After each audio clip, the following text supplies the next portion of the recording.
Et voilà, nous continuons en deuxième partie de cette émission spéciale avec Monsieur Christian Tshibanda pour parler effectivement de ces accords entre la RDC et les États-Unis. Alors, Monsieur Christian, merci encore une fois d'être là avec nous. Quelle obligation précise, d'abord, avant de parler de ces obligations, pourquoi certains ont posé cette question de savoir pourquoi le Rwanda n'est pas explicitement désigné comme agresseur dans cet accord? Comme je vous l'ai dit, le Rwanda est c'est un accord qui a été écrit par les diplomates. Et ils ont dit, là, la diplomatie, c'est l'art de dire les choses sans les dire. Voilà. Oui. C'est pour ça que il n'est pas désigné, il est dans les facts, il est dans les faits. Il est oui, et toutes les obligations qui lui sont demandées sont les obligations des voilà.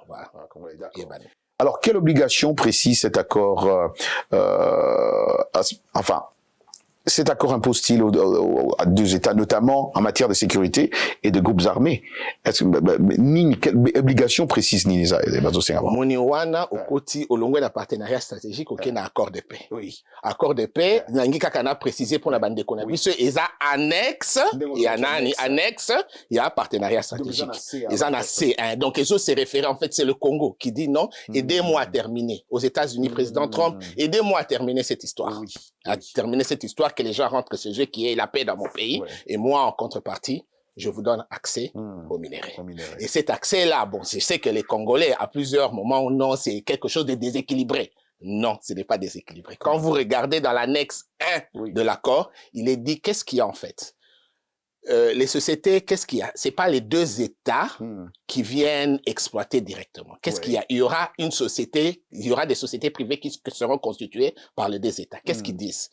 L'annexe 1 précise que dans les sociétés, dans le premier cas de figure, la société, les Américains ont droit à 51% des parts et les Congolais 49%. Donc, ce n'est pas déséquilibré.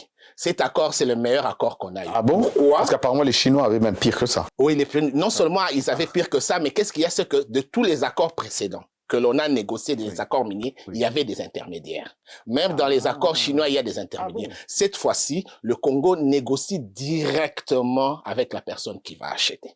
Et c'est avantageux. Et c'est avantageux. Pourquoi? Parce qu'on donne le prix et on n'a pas les commissions à donner à gauche et à droite. C'est pour ça que tu comprendras aussi pourquoi il y a l'accord de Doha. Parce qu'ils ont l'habitude d'être des intermédiaires. C'est ça, j'allais poser. C'est ça, vous comprenez, c'est ça, en fait, ce qui se passe aujourd'hui. Donc, les gens de Doha, c'est plus ces intermédiaires. Oui, les gens de, ce sont des intermédiaires, ce sont les gens qui profitent du statu quo actuel et qui ne se retrouvent pas dans le partenariat stratégique. En fait, c'est eux les acteurs. Ils font tout pour contrecarrer.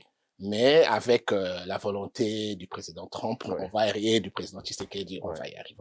Parce que du côté du président Trump, il est déterminé. Il est du côté de Trump. Il est déterminé. Il est déterminé. C'est une décision qui a été prise par le président Trump lui-même. C'était pas une décision, l'acceptation. C'était pas une décision prise, vous connaissez comment l'administration fait. C'est lui-même. Avec son feeling d'homme d'affaires, son sens, il a dit non, nous allons.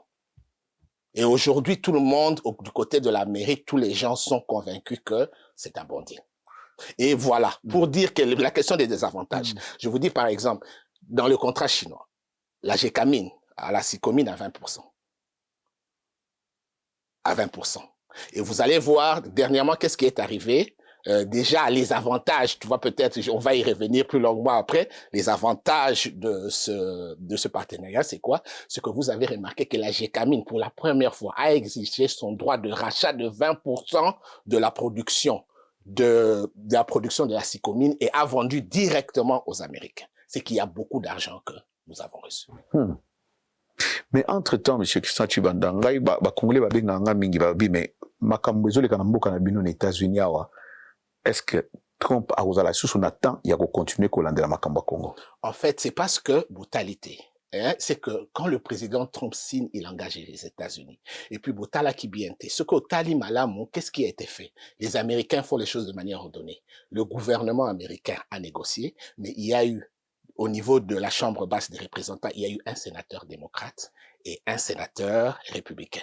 Il y a eu aussi, parmi les négociations, un représentant, en fait, au niveau de la Chambre basse, un représentant démocrate et un représentant républicain. Il y a eu aussi un sénateur démocrate et un sénateur républicain.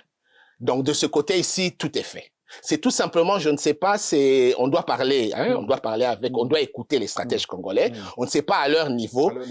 Parce que qu'est-ce qu'il y a en fait? Les gens disent, il y a beaucoup de gens qui disent cet accord, c'était un mauvais accord, c'est la braderie. Non, en fait, qu'est-ce qui est arrivé? C'est que les gens, quand le président Tshisekedi et son team a eu cette idée de faire avancer cet accord, les autres se sont dit non, on a manqué cette histoire. On doit avoir une part. On doit tout faire de manière à ce que Tshisekedi parte et que nous prenons en compte cette histoire. Et c'est exactement ce qu'aujourd'hui, le président Tshisekedi a tout intérêt à ce que cette histoire se fasse rapidement et avance. Parce que dans l'état actuel, un premier ministre, quelqu'un peut venir, puisqu'il n'est pas encore ratifié, peut venir et modifier. Et pendant que je voulais donner, par exemple, une partie de la manière de la répartition des bénéfices, il y a l'autre partie.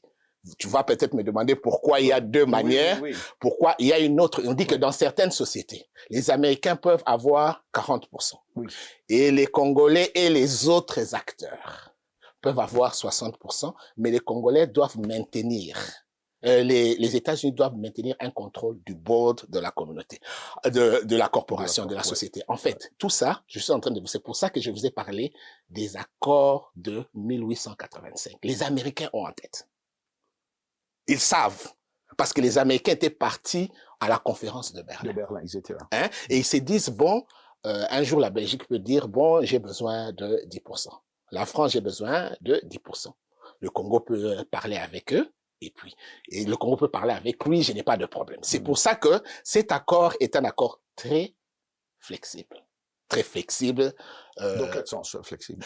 En fait, d'abord, il y a un organe qui est chargé du suivi et de la collaboration entre les deux États. Bon, en français, on va appeler ça comité conjoint de pilotage. Hein? Ce comité-là, conjoint, consulte, tout ça. Ils font une révision tous les 3 ans. Hein? Mais tous les 6 mois, à chaque fois qu'il y a un problème, on demande à ce que les États aillent à travers la commission, posent des problèmes de manière à ce qu'on puisse les arranger. Le droit de la Commonwealth, généralement, est un droit très flexible. Et cet accord est très flexible. Donc, on a donné les principes et à chaque fois qu'il y aura des problèmes, des cas ou des choses spécifiques dont on n'a pas dit, ils seront précisés dans les annexes. Il y aura des annexes qui vont venir à la fin, je ne sais pas, à la fin du partenariat honorable. Donc, en tout cas, Ngaïlo Ozo Sepelisanga, monsieur Christian Tshibanda, c'est que Ozo répond à la question, Congolais mingi bazo tunanga. Donc, na niveau na yo, et je ne dis pas que parole na yo, c'est parole d'évangile, mais na niveau na yo, Ozo garantir bango que, comme vous l'avez si bien dit, concernant Trump na batunae awaba na bango prêt et ko salama. Après, bango kutu ba comment komi tuna pourquoi les Congolais prennent trop de temps hein, pour na bango dans les 3 mois qui avaient suivi, il fallait nengeza boisila. Bon, je ne sais pas, c'est au niveau des stratèges américains, des stratèges congolais, je ne sais pas ce qui se passe à leur niveau, mais ce qu'on a suivi, ce contrat est le meilleur qu'on ait pu savoir. Si tu demandes aujourd'hui à tous les commerçants, à tous les pays, tous veulent avoir accès au marché américain parce qu'il y a le bon prix et il y a la quantité. Vous voyez? Hein? Donc, aujourd'hui, cet accord remet le Congo dans le concert des géants, des acteurs géopolitiques et géoéconomiques du monde, cet accord. Il remet à cette place.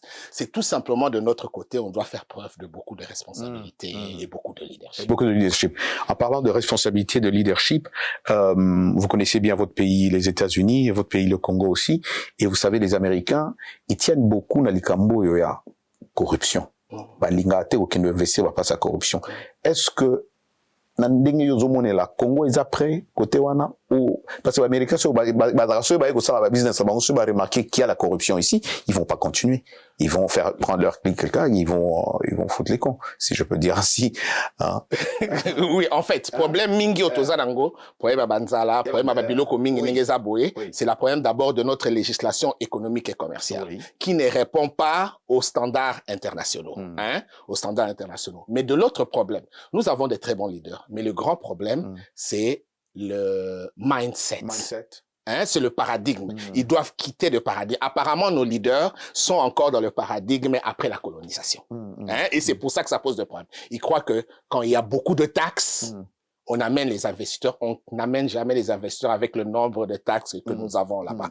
Il faut au moins la moitié, 100 à 200 taxes que nous devons retirer. Nous devons retirer ces taxes-là parce que ça n'amène pas les investisseurs. Par exemple, aujourd'hui, déjà, rien qu'à cette signature, les Américains peuvent venir. Mais qu'est-ce qu'il y a? La législation, elle est trop longue. Ici, pour créer une société, j'ai besoin de 15 minutes.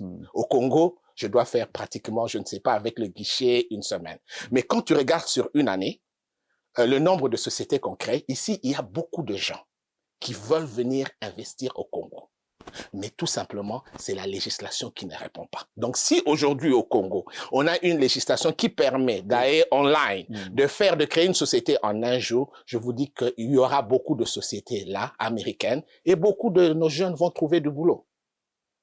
Beaucoup de gens vont trouver du boulot. Donc, pour moi, ça va créer, ça va créer. C'est tout simplement, on a des leaders intelligents, on a des leaders. Le problème, c'est tout simplement le mindset. Parce que le même leader, si vous le prenez, vous le mettez au gouvernement américain, il va faire des explosions. C'est tout simplement que on doit faire un effort pour changer notre mentalité, notre paradigme. C'est ça, c'est plus ça le grand problème. C'est plus ça le grand problème. Nani accord sécuritaire au baki eza oza kobenga nini eza na se ya accord stratégique oza kobenga ngo. Non, accord sécuritaire eza parti et accord stratégique. Okay. En fait, qu'est-ce qu'il y a? Je reprends en partie. Qu'est-ce qu'il y a? Le président Félix dit ceci. Nous avons des minéraux que vous recherchez. Très bien. Nous vous donnons accès pour ces minéraux parce que vous en avez besoin pour la sécurité nationale américaine et vous en avez besoin pour vos industries de nouvelles technologies, l'économie américaine. Nous vous donnons accès. En contrepartie, les États-Unis, vous nous aidez sur le plan sécuritaire à remettre l'intégrité du territoire au gouvernement central. L'armée, s'il y a question d'armement, s'il y a question de formation, vous nous aidez. Vous nous aidez sur ça. S'il y a des questions sécuritaires, des renseignements, vous nous aidez, vous nous formez, vous nous aidez, de manière à ce qu'on rentre dans l'effectivité de 2 345 000 km². Et après, qu'est-ce qu'il y a? Maintenant, vous nous aidez aussi sur le plan économique. Nous avons besoin du développement économique et social. C'est pour ça que vous allez voir, il y a par exemple le barrage d'Inga. Le barrage d'Inga, le barrage d'Inga, il y a la société Cobol qui est venue, il y a beaucoup de sociétés qui doivent venir. Il y a beaucoup de sociétés qui doivent venir. Et donc, c'est ça. Et ils vont vous aider la construction des infrastructures. Mais sur ce point-là, les Américains ont des exigences. Ils disent que ces infrastructures doivent être des infrastructures qui sont pour le développement et qui ont des impacts directs sur la vie des populations parce que votre population est en train de souffrir. Donc, il y a 4 conditions qui doivent être réunies pour qu'un projet soit accepté. Bon, je ne sais pas encore, je sais que le gouvernement a donné la liste de ces projets, les gouvernements congolais, on n'a pas encore vu, mais du côté américain, nous savons qu'il y a de très bonnes choses, il y a un très grand programme pour le Congo, il suffit d'y aller. Alors, quel mécanisme, si mécanisme il y a de suivi ou de sanctions sont prévus en cas de non-respect de cet accord? Voilà. Bon, vous voyez la différence qu'il y a entre cet accord et les différents accords de paix. En fait, le partenariat, c'est qu'il y a la médiation américaine. Je peux vous dire une chose. Le président Trump, quand il vous dit quelque chose, il va le faire. Quand le président Trump vous disait que ce jour-là, il vous dit que non, la guerre, on va terminer cette guerre. Il y a des gens, il y a des stratèges au niveau du gouvernement américain qui sont en train d'étudier, de travailler. Au moment où ils auront la solution, ils vont aller chez le président Trump, ils vont lui dire, nous avons la solution, est-ce que nous pouvons avoir l'ordre d'exécuter? Parce que tout simplement, c'est une question, ne dites pas tant, c'est une question de temps et de circonstances. Mais il y a des gens aujourd'hui qui travaillent la meilleure solution, pour qu'on l'aille et on va. Donc, quand il vous dit qu'il y aura la paix, il y aura la paix. Je te donne un exemple. Dernièrement, tu as suivi le secrétaire d'État, Marc Rubio, quand il faisait la conférence de presse sur le Venezuela. Il disait qu'il y a beaucoup de gens qui aiment faire des jeux, blaguer, mais ils doivent savoir que ce président est un président d'action. Quand il dit quelque chose, il le fait. Malheureusement, certaines personnes l'ont compris trop tard et aujourd'hui, ils le regrettent. Ils sont en train de regretter parce qu'ils ont... Donc, sur ce plan-là, ne vous dérangez pas. Mais même tous les hommes d'affaires, tous les gens, à chaque fois, ils savent que quand ils travaillent avec les Américains, ils sont des gens très intègres et très... Alors, je ne sais pas si vous apprenez aussi comme nous, mais de fois on entend qu'il y a des violences qui continuent par-ci par-là. Comment expliquez-vous que les violences se poursuivent à l'est de la RDC malgré la signature déjà de cet accord dernièrement où ils étaient ici, et même quand ils étaient ici, il y avait encore la violence à l'est de la RDC. D'abord, comme je t'ai dit avant, il faut d'abord que pour que l'accord produise ses pleins effets, il faut que la procédure de ratification est si là. Et si là. Donc, le Parlement, est si là. Bande bango bakotinda parce qu'il y a certains pouvoirs, hein, pouvoir réseau sengana bakawana, il y a certains pouvoirs où le président Trump a besoin, hein, de l'autorisation du Congrès américain. Au monde, hein? Donc, de part et d'autre, chez nous, c'est plus à nous de faire que les choses aillent. En tout cas, la guerre la plus facile pour le président Trump à terminer, c'est la guerre entre le Congo et la RDC. Donc, soyez-en sûrs. Ce n'est même pas la guerre entre l'Ukraine et la Russie. La guerre la plus facile pour lui. Oui. Soka bengi kaka soka zuka décision. Wow. C'est tout simplement à nous, hein, à nos leaders d'Engezaboué, de mettre la pression, de mettre que toutes les choses soient, hein. Pour moi, bon, je ne sais pas, hein. Je sais que je ne connais pas la position des stratèges américains et des stratèges congolais. J'aimerais bien savoir. Je ne sais pas pourquoi on va en Angola. Cette histoire a déjà échoué. Les rapports de force on voit le Rwanda, mais derrière le Rwanda, il y a des puissances. La chose préférable derrière le Rwanda, non, c'était le Rwanda, sans la bénédiction de certaines puissances. Bon, nos papas disaient sokoke nakati yazamba. Omoni ndengeza boye mboloko akomi kocha éléphant. Problème c'est que mutumoko azakuna munda azotindaye. Donc en fait, et pour moi, hein, la meilleure des choses, c'est de quoi? C'est de s'arranger. Hein? Je ne sais pas, ils ont les dossiers en main. Hein? C'est les stratèges congolais de ça en main. De s'arranger à ce que les Américains terminent cette question de droit. Cette question de droit. Hein? De ramener tout ça. En fait, il y a un invité qui est venu avant moi. Hein? Il a, monsieur Joseph Slavek. Il a expliqué cela. Donc, c'est tout simplement de notre côté. Il faut vraiment il a dit beaucoup de choses. Il a dit beaucoup de choses. Il faut vraiment qu'on le suive. S'ils ne comprennent pas, les stratèges qui sont à côté du président Préliv, qu'il appelle, il a dit beaucoup de choses. Il a dit beaucoup de choses. Donc, en tout cas, ils comprendront beaucoup. Ils comprendront beaucoup. Et ça, c'est très important. Parlons de l'accord d'intégration régionale aussi, parce qu'on en a parlé un peu.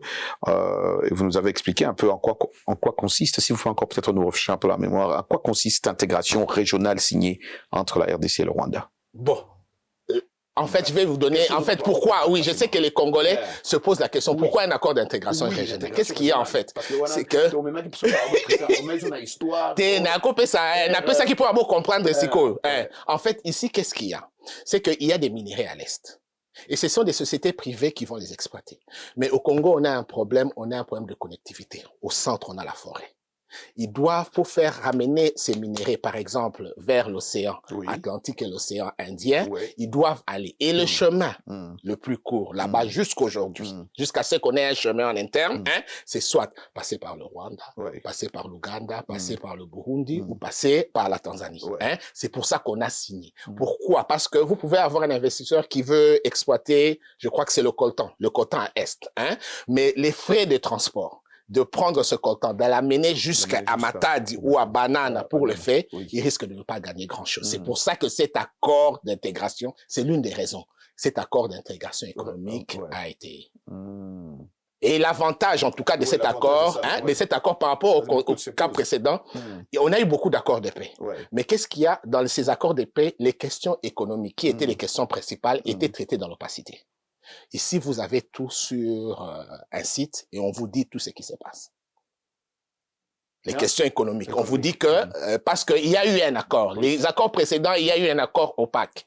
Hein, je préfère que ceux qui l'ont signé viennent le dire. Il y a eu un accord opaque sur les questions économiques à l'Est. Mais celui-ci dit à tout le monde que les investisseurs américains qui vont venir investir là-bas, quand ils vont faire des choses, s'ils doivent passer par le Rwanda, il faut pas qu'il y ait double imposition, il faut que les choses soient faciles, des chemins, les voies soient faciles de manière, les procédures fiscales soient faciles de manière à ce que eux puissent bénéficier. Et nous aussi, nous puissions. Et c'est pour ça d'ailleurs, Batuming Bazomituna, pourquoi avoir opté pour une intégration économique avec un pays perçu par beaucoup de Congolais comme une menace sécuritaire? Bon, le Rwanda, en réalité, par rapport au Congo, c'est un peu mal connaître. Cette question de menace sécuritaire, le Rwanda lui-même, je ne crois pas. Je ne crois pas. Le Congo a 9 provinces, a 9 frontières. Je sais que du temps de Mobutu, c'était en fait notre logique, notre doctrine en matière de défense. Qu'est-ce qui s'est passé au temps des FARDC? C'est que ils étaient plus formés.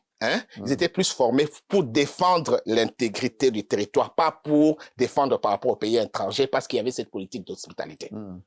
C'est ce qui a posé certains problèmes. Donc, je ne préfère pas entrer, mais cette question-là, ce n'est pas, dans la réalité des cas, ce n'est pas cette question-là. C'est pas cette question-là. D'accord. Alors, concrètement, quel bénéfice économique la RDC peut-elle tirer de cet accord d'intégration régionale? Bon, d'abord, d'intégration régionale, ça permet, parce que jusqu'aujourd'hui, jusqu'à ce qu'on construise nos propres routes. On construise nos propres routes, parce que généralement là-bas, le carburant qu'on utilise là-bas ne vient pas de Kinshasa. Il vient de ces pays de l'Est. Ça permet à ce que l'économie de ce côté-là fonctionne. Et qu'est-ce qui est en fait? Il y a quand même un problème. Aujourd'hui, l'avantage de cet accord, c'est que aujourd'hui, les gens ne se rendent pas compte. Les gens qui font les mines là-bas, ils font les mines dans des très mauvaises conditions, très mauvaises conditions, et au risque de leur vie. Quand il y a des entreprises qui viennent, ça permet à ceux qu'ils aient de boulot et d'aller travailler comme mineurs dans ces entreprises de manière correcte. Aux intermédiaires qui achètent et vont vendre, au lieu de passer par, il y a un texte formel, vous passez par la voie, il y a ce montant, on prend une petite partie de taxe chez nous, le Rwanda prend une petite partie, au lieu de perdre, parce que il y a beaucoup de commerces transfrontaliers où les taxes qu'on n'utilise pas. Donc ça aide, que ça soit notre gouvernement, que ça soit leur gouvernement. Il y a beaucoup de choses de coopération qu'on a là-bas.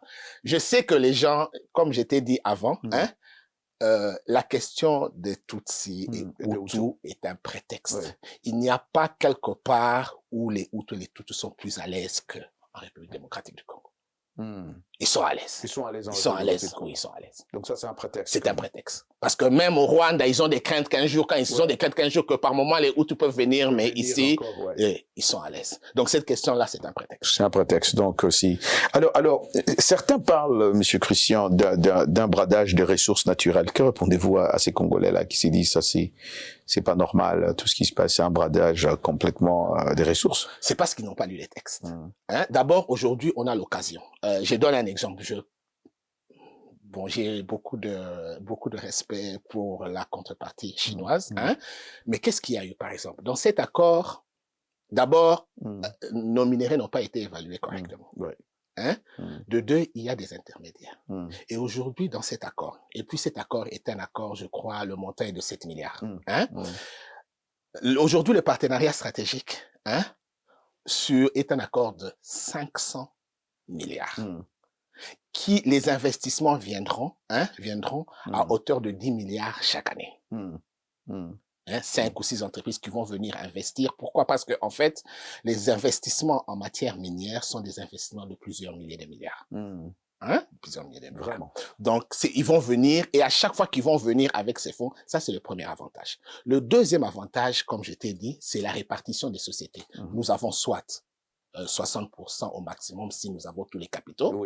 Et de l'autre côté, nous avons 49% et les Américains ont 59%. Je ne vois pas en quoi. Aujourd'hui, si vous demandez aujourd'hui à la Gécamine, le deal qu'ils ont fait dernièrement en vendant aux Américains les 100 tonnes qu'ils ont vendues, de minerais qu'ils ont vendus, ils vont vous dire qu'ils ont gagné. Parce que il y a même, si vous regardez le communiqué online, il y a le président délégué général de la Gécamine qui dit que c'était une bonne affaire. Aujourd'hui, la Gécamine Trading peut renaître. Donc ce n'est pas ceux qui disent que c'est un bradage, n'ont pas lu l'accord. La culture américaine des accords, demandez aux commerçants, demandez aux commerçants. Les Américains, il est toujours bien. Vous voyez, c'est même pour ça que le terme win-win. Les Américains n'aiment pas que les choses soient déséquilibrées. Faut que ça soit pour eux, soit clair et que ce soit pas déséquilibré. Tu gagnes et je gagne dans ma partie. Et même si vous regardez dans l'accord, hein, pourquoi je vous dirais que qu'est-ce qu'il y a? Apparemment, le Congo n'était pas prêt par rapport au projet, hein, au projet sur le développement. Hein. Les Américains ils leur disent, rentrez, donnez, on vous donne 30 jours. Ramenez-nous les projets dont vous avez besoin que l'on fasse pour vous. S'ils n'étaient pas intègres, ils pouvaient dire, bon, comme vous n'avez pas le projet, on se limite à Inga et à ça. Ils leur ont dit, non, non, non, hein, rentrez, amenez-nous dans les 30 jours la liste de projets que vous voulez que soit là-bas. Donc, c'est pour dire que ce n'est pas un bradage. Et en fait, sur qu'est-ce que le Congolais hein, bénéficie, voilà, la création d'emplois. Voilà, parce que dans ces genres, enfin, ma question, je suis content que vous sautez là-dessus parce que ma question suivante, c'était quel bénéfice concret les citoyens congolais peut-ils espérer de l'ensemble d'ailleurs de ces accords de Washington? La création de plusieurs emplois, parce qu'il y aura beaucoup d'investissements. Ce ne sera pas des prêts comme les autres, comme il y a eu, je préfère pas citer, hein. Ce sont des investissements qui vont venir, qui vont investir, et les Américains ont tendance à avoir 90% de leurs employés sur place. Hein. Donc, il n'y a pas de problème. Et qu'on crée Misala et Belé, Ndengezaboué, infrastructure. Tozana, infrastructure, il y a Malamu. Hein. Aujourd'hui, on a un problème, Ndengezaboué, problème, il y a embouteillage. Il y a des sociétés américaines, Ndengezaboué, en 6 mois, ils vous terminent les problèmes. Hein. Donc, tout ça, ça donne ces avantages-là.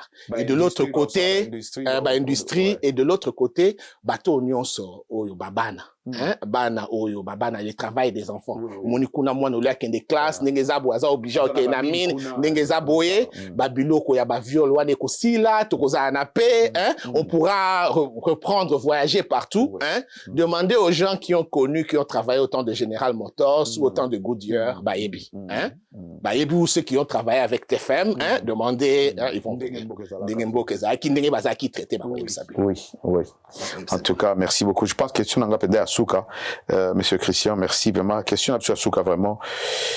Que faut-il faire selon vous, hein, Monsieur Christian, pour que ces accords soient compris d'abord, et d'ailleurs, il a expliqué déjà Mingilelo, mais pour que ces accords soient compris, appropriés, réellement bénéfiques au peuple, enfin, pour le peuple congolais?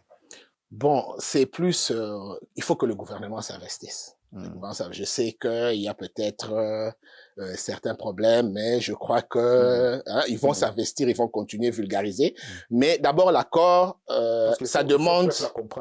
Oui, hein, ça demande d'abord accord wana ndengeza boye et l'autre on a une à comprendre, hein, ba congolais va comprendre, hein, et ça on a katsa mutu. Le concepteur de l'accord, naïde naïe ezakini, il se dit quoi? Cet accord-là, quand vous avez sur le concepteur de l'accord, Nanyama. Son nom n'a pas été publié, mais on sait que c'est un Congolais. D'accord. Le concepteur de l'accord, Ndengeza Boye, idée na ezakini. Idée na ezaki que Ndengeza Boye, le miracle que la Corée du Sud a fait en 50 ans, les Congolais aussi peuvent le faire. Hein? Donc en fait, malgré qu'ils ont pris, on a développé hein, la coopération qu'il y avait, les coopérations militaires qu'il y avait à la base de Kamina et la mine de Chikolobwe, les coopérations qu'il y avait entre General Motors et TFM. Qu'est-ce qu'ils se sont dit? On a pris le même programme que les Coréens ont pris. Parce que, vous savez, en 1960, le Congo était plus avancé que la Corée du Sud. Et on a pris le même programme que la Corée du Sud. Mais qu'est-ce qu'il faut de notre partie? Il faut beaucoup de leadership, beaucoup de sacrifices et beaucoup de discipline. Beaucoup de discipline. L'avantage de cet accord, il y a une question, je sais que tu n'as pas posé. On demande est-ce que c'est un accord à long terme ou à court terme, tout ça. En fait, l'accord, c'est un accord à long terme. C'est un accord de développement à long terme. Hein? C'est le premier accord où ils ont projeté développement intégral de la République démocratique du Congo. Donc cet accord est déjà les investissements miniers dans l'industrie, on sait pour que les gens récupèrent suffisamment, c'est 40 ans, quelque chose. Donc c'est un accord à long terme. En tout cas, il y a beaucoup d'infrastructures, il y a des chemins de fer qui seront, il y a des voies. En tout cas, c'est quelque chose que le Congolais va apprécier. C'est le premier accord qui va au-delà du mandat d'un seul président. Et je ne crois même pas que le président Félix va en bénéficier exactement, mais les Bakolanda va bénéficier parce que ça vraiment Le concepteur voulait que ça soit sur 5 ans. Wow. Et bon, et tu vois dans l'accord, l'accord n'est boye que l'accepter accord est déséquilibré. Et ça permettre que nous sur toutes les parties dans l'accord, bah qu'on résilier accord tant que balingi, mais il faut pas payer sa préavis à 5 ans. Ah, il faut pas payer sa préavis à 5 ans. 5 ans. Mais bah qu'on résilier accord, hein, tant que balingi. Mais je dis pendant tout ce qu'on a eu, hein, il y a beaucoup de gens, tout ce qu'on a eu, c'est le meilleur accord qu'on a eu de l'histoire de la République démocratique du Congo. Non, accord, en tout cas, je me dis, hein, Muto asala kiango, na sepelaka, na ebite soko lingala tangaye, hein, na landa kie, il y a un animateur, Zachary Babasupasui, abi eloko isa nzambe. Hein? Donc, au moins, il y a un accord au Soki. Bon, les Congolais n'ont peut-être pas vu. S'ils voient tout ce que nous avons vu, qu'est-ce qu'il y a? C'est que Azwa qui est en considération. Au moins, les bateaux oignons sur les lots, bateaux les l'embouteillage. Bateaux oignons sur bateaux qui ont des classes, les aboyés, nzala. Ba maman, oh, les aboyés, ba maman, mikate, les aboyés. En tout cas, cet accord vous prend en considération. Les oyo, en tout cas, bah, qu'on sentir des aboués. Et là, qu'ils ont freiné, tout simplement parce que, en fait, quand l'accord a été fait, hein, l'accord a été fait, je ne sais pas si on a parlé de ça au président Félix. Qu'est-ce qu'il y a? C'est que le président Félix, l'accord, en fait, on remarqué, moi, mingi, il y a Otobengaka, parce que au monde américain va bosser à la rater. Ça il y a eu des problèmes. Hein? Alors qu'est-ce qui est le concepteur de l'accord tant ça qui accord. Hein? Pour que boyeba na ça ba mesure il y a bonne volonté. Ba mesure ba acte il y a bonne volonté. Il y a bonne volonté. Nanto signété. Hein? Mais pour nous demander les aboyés na ça la acte il y a bonne volonté à ça qui bonne volonté. Il y avait des actes de bonne volonté que le président Félix a fait, mais il y avait aussi des actes de bonne volonté qui devaient être faits sur le plan du climat des affaires. Taxe, il faut équiter. Taxe, il faut équiter. Guichet unique, il faut être réellement effectif. Hein? Babiloko mingu ezawana ipana biso, il y a DGI ndegeza boye, hein? C'est quelque chose qui va se faire dans le temps, mais il y a cette partie-là parce qu'aujourd'hui, il y a beaucoup de sociétés ici qui veulent venir au Congo. Tango, Premier ministre, Maman Judith Simuayaki, Mingi Bayaki. Bango, en fait, le problème, c'est notre culture, au moins Tovanena, colonisateur belge, français, hein, on est beaucoup dans les théories. Les Américains et les présidents Trump sont pratiques, basés transitionnels. Tu fais ceci, je fais ceci. Tu fais ceci, je fais ceci. Donc, de notre côté, tant Maman Judith Ayakia, bon, j'ai parlé avec les gens après, eux, qu'est-ce qu'ils voulaient entendre? Au nom de Ngenazaboué, taxo na okitsango. Naboy, décret bimim. Et ça, que non Ngenazaboué, structure existe à rater.